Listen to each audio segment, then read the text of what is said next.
propose des ateliers, des formations de communication bienveillante.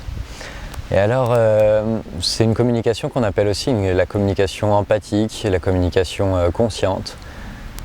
Et j'aime bien la notion d'empathie car c'est vraiment ce qui pour moi est au cœur de cette pratique.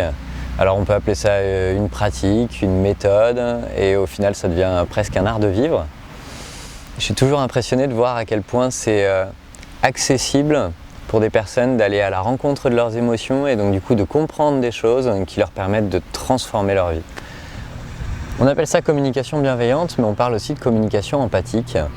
Et c'est vrai que c'est avant tout une méthode pour aller à la rencontre de soi-même, comprendre ce qui se passe à l'intérieur, comprendre ses émotions, avant de pouvoir exprimer à l'autre ce que je ressens, plutôt que d'exprimer mes opinions ou comment je verrais les choses, qu'est-ce qu'il faudrait faire.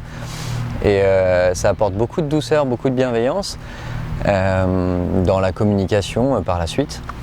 Pour moi, l'empathie, c'est une des façons qui pourrait permettre de transformer le monde, d'aller vers une transition sociale plus bienveillante et plus respectueuse du vivant, aussi bien à l'école, dans l'éducation, qu'au travail, dans une association, dans une entreprise, à la maison, dans son couple.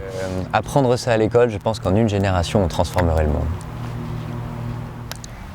Par rapport à Sonara, quand j'ai rencontré Sandra, j'ai juste pris conscience que c'était totalement en accord et aligné avec mes valeurs.